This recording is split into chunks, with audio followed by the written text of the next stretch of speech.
પરંતુ કૃપારૂપી પોતાના ધર્મનું પાલન કર. કૃપા એનો સ્વભાવ છે, વલ્લભે કીધું ને, એનો સ્વભાવ કરડવાનો છે, પણ મારો સ્વભાવ તો બચાવવાનો છે. એટલે કૃપા પ્રભુનો સ્વભાવ છે. અધમને પણ ઊંચું પદ આપી શકે તો ભક્તને શું ખામી રહે? ઓલો સદમો માંસ વેચતો હતો,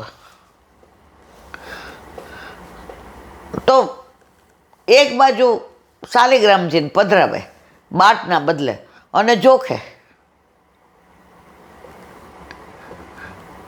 એક સંત ત્યાંથી નીકળ્યો, અરર, આટલી અધમતા, લઈ ગયા અને ઘરે બરાબર સ્નાન કરાવ્યું ને ચંદન. ઊંઘમાં કે મને મારા સદમાન ઘર મૂકી જા. એ કે પ્રભુ ત્યાં શું થાય છે? મારો સદમો મને પ્રેમ કરે ને એવો કોઈ ન કરે. એ જોગતા જોગતા મારું જ નામ લે. ધંધો એનો એ છે, જુદી વસ્તુ છે. પછી આખી વાર્તા કોક વાર કહીશ, અત્યારે આપણી પાસે ટાઈમ નથી. તો પ્રભુ કોઈના દોષ સામું નથી જોતા. આજે નરસિંહ મહેતા માગે જ રાખતા હતા, મારી હુંડી સ્વીકારો મહારાજ રે સાંભળા ગિરધારી, મારા મામેરા ભરો મહારાજ રે સાંભળા ગિરધારી. ઠાકોરજીને તોય ગમતો હતો. મને પ્રેમ કરે છે ને, એનો સ્વભાવ માગવાનો છે, મારો આપવાનો છે. કૃપા સ્વભાવ. ભોળે ભાવે જેવો આપનું સ્મરણ કરે છે તેને ઉત્તમ ફળ આપે છે, આવો પ્રભુનો સ્વભાવ છે. એ કોઈના અવગુણ જ નથી જોઈતો. એકવાર આપણે કહી દીધું બ્રહ્મ સંબંધ લઈને, કૃષ્ણ તવાસ્મી, ઠાકોરજી કે બસ હવે તું બીજા કોઈનો ને, હવે તું મારો. એટલે જ પુષ્ટિ માર્ગ બધાને નથી ગમતો. કેટલાય આપણને સંભળાવે, હા તમે જ આવા છો, ભગવાન બધા એક નહીં. ભણેલા ગણેલા થઈને નીલાબેન આવું કરો છો. મેં તો ભણેલી છું એટલે જ કરું છું. ભણેલા સમજીને કરે. હું જે કરું છું સમજીને કરું છું. અને વલ્લભના સિદ્ધાંતો પ્રમાણે અમે જીવી નથી શકતા. પ્રયત્ન જરૂર કરીએ છીએ કે અન્ય આશ્રય ના કરાય તો ના જ કરાય. હવે ઘણા આપણે એમ કે સુહાગણને અમે ગોયણી કરીએ તો એમાં ખીર પૂરી જમાડવાનો, એમાંય તમને વાંધો, અને ખાલી તમારે પગ ધોઈને મેં કીધું તમે કેમ ગોયણી કરો છો? માતાજીના ભાવ. તો મેં કીધું અમે માતાજીનો પ્રસાદ શું કામ લઈએ? અમારા ઘરે અમારા માથે અમારા ઠાકોરજી બિરાજતા હોય, એનો અધરામૃત છોડી અને હું તમારા ઘરે શું કામ આવું? અરે એનાથી આગળ મેં એવા વૈષ્ણવ જોયા છે, સવારે પોતાના ઘરે પોતાના માથે બિરાજતા ઠાકોરજીનું અધરામૃત છોડીને બીજાના ઘરે મનોરથ હોય તોય ન જાય. એવા વૈષ્ણવના મેં દર્શન કર્યા છે. મને કહેલા મારા વરનો છોડીને બીજા ન જાઓ. હા સાંજે હોય ચોક્કસ જાઓ, કારણ કે મારી સેવા રાજભોગ સુધીની છે. હમણાં એક બેન ઊંધિયું ખાઈ લીધું ભૂલમાં. હવે યાદ ન રહ્યું કે મારા ઠાકોરજીને ઊંધિયું નથી ધર્યું હજી. એને એટલો અફસોસ થયો. પણ ઓલું કેવું છે ને, ચીડિયા ચૂગ ગઈ ખેત, અબ પછતાવે હોત ક્યાં. તો જો આ બધા ભાવ ક્યારે આવે ખબર છે મારા વાલા? જ્યારે આપણા ઘરે ઠાકોરજી બિરાજતા હોય તો. આપણે ઓને ત્યાં જમવા ગયા, બરાબર, પ્રસાદ લેવા,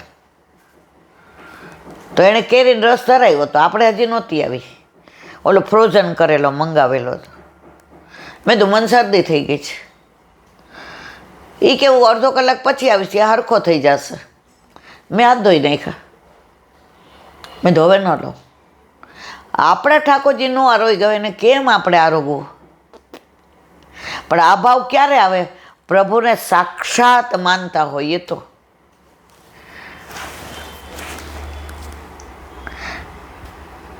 પ્રભુનો સ્વભાવ કૃપાળુતાનો, દયાનો છે. બોલો વલ્લભાધીશ.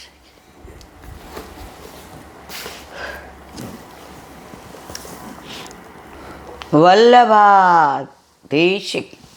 સુબોધિનીજીનું પાન વલ્લભ કરે તો થાય, આને સ્પર્શ કરવો આપણા બસની વાત નથી. અત્યારે આપણે પાંડવોના શોકની નિવૃત્તિ ભીષ્મ પિતામહ પાસે આવ્યા અને જે હવે એ ઉપદેશ આપે છે એનું વર્ણન આગળ કે છે. તમે ધર્મપુત્ર છો. યુધિષ્ઠિર ધર્મપુત્ર છે, એટલે જે મોટા હોય એના નામે બોલાવે ધર્મપુત્ર. વળી તમે વિપ્ર ધર્માચ્યુતાશ્રયા, બ્રાહ્મણ ધર્મ અને અચ્યુત ભગવાનના આશ્રયવાળા છો. તેથી તમારામાં સ્વભાવ દોષ પણ નથી. જે સ્વભાવથી દુષ્ટ હોય છે તે નીતિ વિરુદ્ધ ધર્મનો આશ્રય કરે છે. સ્વભાવથી દુષ્ટ હોય, પોતે ગમે એટલું સારું વિચારવા જાય પણ એનો સ્વભાવ જ બીજા માટે ખરાબ વિચારવાનો હોય, તો એની સારી વૃત્તિ કોઈ દી આવે જ નહીં. અને સ્વભાવથી શુદ્ધ ધર્મનો આશ્રય કરતો નથી, તેમજ ઈશ્વરના સંબંધવાળા ધર્મનો પણ આશ્રય કરતા નથી. તેમાં તમે તો બ્રાહ્મણના આશ્રયવાળા છો. તેથી તમો સર્વ નીતિના જાણકાર છો. કોને કહે છે? પાંડવોને, યુધિષ્ઠિરને. કોણ કહે છે? ભીષ્મ પિતામહ. ક્યાં કહે છે? કુરુક્ષેત્રના મેદાનમાં. એટલે નીતિનો વિરોધ તમારામાં નથી. આ બધું ભીષ્મ પિતામહ અત્યારે સમજે છે, ત્યારે સમજી ગયા હોત તો આ થાત. પણ આ પ્રભુની લીલા છે, પ્રભુની ઈચ્છા હતી. યદા યદા હિ ધર્મસ્ય ગ્લાનિર્ભવતિ ભારત. બહુ વધી જાય ત્યારે પ્રભુ પધારે જ છે.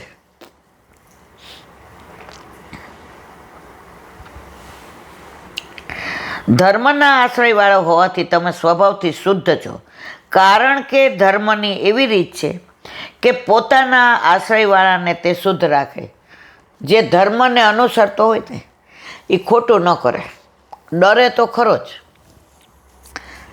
ઘણીવાર આપણા જીવનમાં એવા પ્રસંગ બને, આપણે એમ થાય અહીંયા થોડો પ્રપંચ કરી લઈએ ને તો આમાંથી નીકળી જઈએ, નીકળીએ નહીં ભરાઈ જઈએ. જો તમે ઠાકોરજીને માનો છો, તમારા ઘરે પ્રભુ છે, તો એટલી અપેક્ષા તો રાખે જ કે તું તારા ઘરે હું છું તો એટલું ખોટું ન કર. તો જેના ઘરે ઠાકોરજી છે એને મનમાં એક બીક તો રહે જ છે. આપણે ક્યાંય ગયા હોઈએ અને થોડું ખોટું બોલવાથી વસ્તુ મળી જતી હોય, પણ આપણા બધાનું મન ના પાડે. ના, કોકનો લાભ આપણે ન લઈ લેવાય. 50 વર્ષ પહેલાંની વાત છે, 50 ને 45 પહેલાં છે ને એસટીની પેલી લક્ઝરી દોડતી. તો મારો કઝિન આવ્યો હતો શ્રીનાથજી જવા, અને ત્યાં તો રસ્તા એવા ને 10 કલાકે પહોંચે ને. હવે એને મૂકવા ગયા તો કે જગ્યા નથી. હવે કાલે, ત્યારે ફ્રીક્વન્સી નહોતી આટલી, તો એમાં નામ બોલે એ અંદર જાય. તો એ નામ બોલ્યા ને મારે કઝિનનું હતું.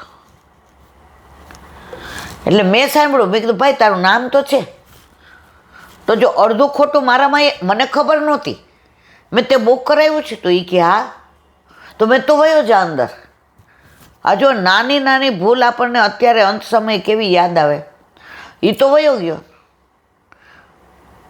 અને બસ ઉપડી. હવે જેને મોડું થયું એ દોડતા આવ્યા, હાથ આમ કરે ને બૂમો પાડે. ઓલા કંડક્ટરે કીધું હવે તો બધી ભરાઈ ગઈ, જેના નામ હતા એ આવી ગયા. જો ઓલો સાચું બોલ્યું હોત અને મેં કાને સાંભળ્યું ને એવું ન કીધું હોત કે ભાઈ તારું નામ છે, તો જે સાચો માણસ છે એ શ્રીનાથજી જઈ શકત ને. હવે એનો તો એક દી બગડો રહે. તો અડધો વાંક તો મારો ઈરાદો એવો નહોતો. મેં તો એનું નામ સાંભળ્યું, મેં ભાઈ તારું નામ આવ્યું, અને એ તો રાજી થઈ ગયો. હા હા મારું જ છે, અને કંડક્ટરે એને જવાઈ દીધો. જો આવી નાની નાની બાબતો છે ને, જ્યારે તમારી ઉંમર થાય ને ત્યારે એક એક પ્રસંગો યાદ આવે કે આપણે ક્યાં ખોટું કર્યું છે, ક્યાં પ્રપંચ કર્યો છે. પણ પ્રભુ ઘરમાં પધાર્યા પછી એવી શુદ્ધિ આપણે લઈએ કે ક્યાંય આપણે ખોટું ન કરીએ, કરીએ તો એ કરવાય ન દે. એવી પ્રતીતિ આપણને ઘણી વાર થતી હોય છે. ધર્મના આશ્રયવાળા હોવાથી તમે સ્વભાવથી શુદ્ધ છો, કારણ કે ધર્મની એવી રીત છે કે પોતાના આશ્રયવાળાને શુદ્ધ રાખે છે. અને તમે અચ્યુત આશ્રયા ભગવાનના આશ્રયવાળા હોવાથી ઈશ્વર સંબંધી ધર્મ તમને સ્ફુરે છે. બીજ, સ્વભાવ અને ભગવાનના આશ્રય, આ 3 પ્રકારના ધર્મોમાંથી એક પણ ધર્મના આશ્રય કરનારને ક્લેશને પામતા નથી. ત્યારે 3 ધર્મોના આશ્રય કરનારને દુઃખો કેમ ભોગવવા પડે છે? 3 ધર્મોની એક જ સત્તા છે. આ ધર્મ માર્ગની વ્યવસ્થા છે. કાળ માર્ગની રીતે જુદી વ્યવસ્થા છે, તેમજ ભગવાનના માર્ગથી જે વ્યવસ્થા છે તે ભિન્ન છે. લૌકિકમાં જે વ્યવસ્થા હોય ભગવાન પાસે નથી. ઓલા એક માણસે એક જ વાર ભગવાનનું નામ લીધું હતું, તો ઉપર ગયા એટલે કીધું એ કે તમારે પહેલાં સ્વર્ગમાં જવું અને 1 મિનિટનું સુખ જોઈએ છે, પછી તમારે નરકમાં જાવ. તો કે પહેલાં 1 મિનિટનું. ઓલો 1 મિનિટનું સુખ ભોગવે, સામે ઠાકોરજીની સવારી પધારતી હતી રથમાં, દર્શન થયા. ઓલા કે ચાલો ભાઈ 1 મિનિટ થઈ ગઈ. એ કે ઉભા રહ્યો. ઠાકોરજીને કે શાસ્ત્રમાં એવું લખ્યું છે જે તમારા સાક્ષાત દર્શન કરી લે ને એના બધા પાપ નષ્ટ થાય. સાચી વાત? એ કે હા. તો મેં તમારા સાક્ષાત દર્શન કર્યા, મારા બધા પાપ નષ્ટ થયા? તો કે હા. તો કે આ મને કેમ નરકમાં લઈ જાય છે? ઠાકોરજી કે વાત સાચી. એણે 1 મિનિટ માગી, એમાં પ્રભુને દર્શન કરી લીધા અને એ નરકમાં જાતો બચી ગયો. તો આપણે તો રોજ પ્રભુને દર્શન કરીએ છીએ મારા વાલા. એક દિન ન થયા હોય ને, આ તે દિવસે ઓલું સોનોગ્રાફી કરાવવા ગયા ને, તો આમ એટલી વ્યથા થતી હતી, કારણ કે સવારે વહેલા જવાનું હતું અને પછી બધો રિપોર્ટ ને આમ જીવ બળીને રાખ થઈ જતો હતો કે આજે ચરણ સ્પર્શ નહીં થાય. ત્યાં તૃપ્તિનો ફોન આવ્યો, મમ્મી કેટલી વાર છે? આપને પ્રભુ કેવું જુએ છે. ત્યાંથી ઓલા ડૉક્ટર નીકળ્યા, અરે ઇલાન્ટી તમે અહીંયા? એ સત્સંગ સાંભળતા. ક્યારના આવ્યા છો? મેં કીધું આવી રીતે છે. ચલો ચલો, તરત બધું પતી ગયું. ઘરે આવી નાહીને સીધા ઠાકોરજી પાસે જઈ ચરણ સ્પર્શ કર્યા. તમારે એક ડગલો જ ચાલવાની જરૂર છે, બાકી બધું પ્રભુ કરે છે.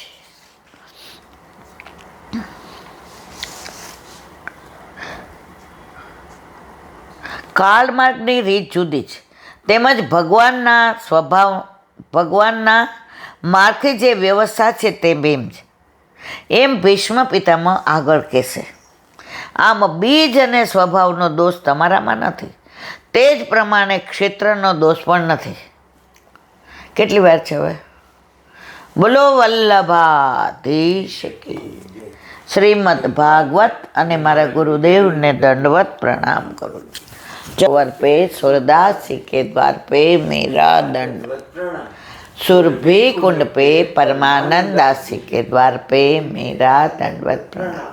जमुनावता पे संकर्षण कुंड पे कुंभन दासी के द्वार पे दंडवत प्रणाम. बिच्छू कुंड पे कृष्णदासी के द्वार पे मेरा दंडवत प्रणाम. कदम खंडी पे गोविंद स्वामी के द्वार पे मेरा दंडवत प्रणाम. अप्सरा कुंड पे चित्त स्वामी के द्वार पे मेरा दंडवत प्रणाम. मानसी गंगा पे नंददास जी के द्वार पे मेरा दंडवत प्रणाम. रुद्र कुंड पे चत्रभुज दास जी के द्वार पे मेरा दंडवत प्रणाम. व्रज विलास व्रजनी गोपिकाओं ने मारा दंडवत प्रणाम. हे वल्लभ, સવારથી અત્યાર સુધી સેવા સ્મરણ સત્સંગ જે પણ તે કરાવ્યું તે તારા ચરણારવિંદમાં સમર્પણ કરું છું. ભૂલ અપરાધ થઈ હોય તો ક્ષમા કરજો. બોલો વલ્લભાધીશ કી જય. દ્રઢ નન કેરો ભરોસો, દ્રઢ ચરણ કેરો. સહે વલ્લભ નખ ચંદ્ર છટા બિન, સબ જુગ માચ અંધેરો ભરોસો. દ્રઢ ચરણ કેરો. સાધન और नहीं आ कली में, चासु हरिवेरो.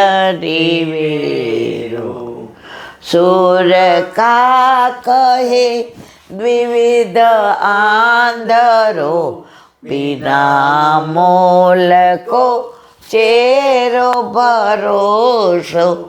દ્રઢ ચરણ, દ્રઢ ચરણ, દ્રઢ ચરણ કે. શ્રી વલ્લભાધીશ. આજનો આ સત્સંગ મારા વલ્લભના ચરણારવિંદમાં સમર્પણ કરું છું. ભૂલ અપરાધ થઈ હોય તો ક્ષમા કરજો.